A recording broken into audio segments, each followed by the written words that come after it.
My name's Gordon McInnes. I work here at Carolina Beach Counseling, here in wonderful Carolina Beach, North Carolina. And today we're going to talk about how therapy can help you cope with anxiety. Well, therapy helps in a variety of different ways. One, it helps to identify real versus imagined causes of your anxiety.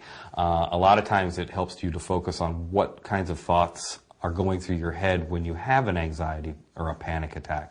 A lot of times we have these feelings start to come up, and then we start to think very negatively about what's going on with my body. Oh, I'm going to die, I'm going to have a heart attack, I'm going to embarrass myself in some way or fashion, I'm going to faint, people are going to laugh at me, they're going to make fun of me, this is very uncomfortable, I can't stand being uncomfortable, all those kind of things. And so therapy helps to kind of identify those thoughts and those processes, almost those automatic thoughts and processes.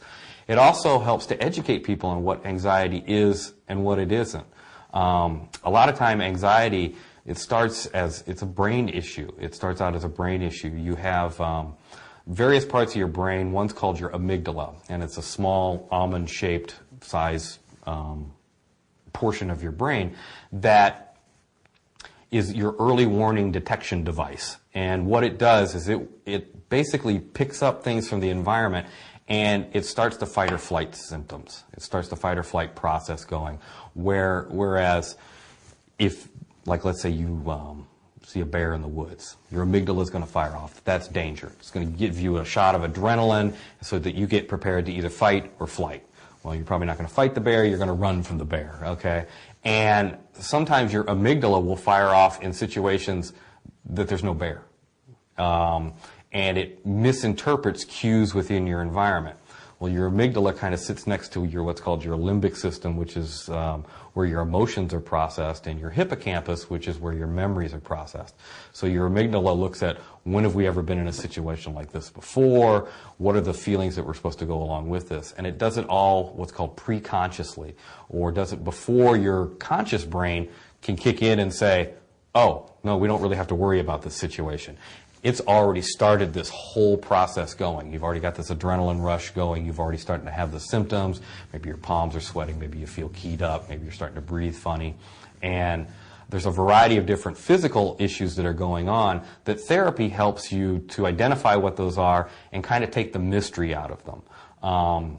Like your heart beating fast. Well, your heart's designed to beat fast. I mean, if you go jogging or do strenuous exercise, your heart's going to beat fast.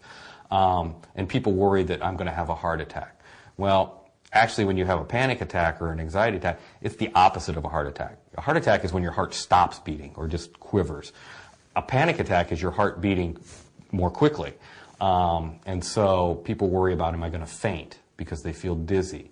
One of the things is that you probably won't faint because you're actually raising your blood pressure and you're increasing your blood flow to your brain, which is the exact opposite of what happens when you faint. When you faint, you're decreasing your blood pressure and you're decreasing that blood flow to your brain. When you increase it, what's really happening is that you're probably not going to faint. The dizziness usually comes from because you've changed your breathing pattern and you've changed your oxygen and CO2 content in your blood, and so it kind of gives you that dizzy, kind of weird feeling. So again, therapy can help with that. Therapy also helps with managing stress, teaching you how to manage stress, teaching you how to use appropriate relaxation techniques. Also helps you to monitor what you eat, what you intake, your sleep habits, those kind of things, because those are all really important in dealing with anxiety. That was just some advice on some various topics related to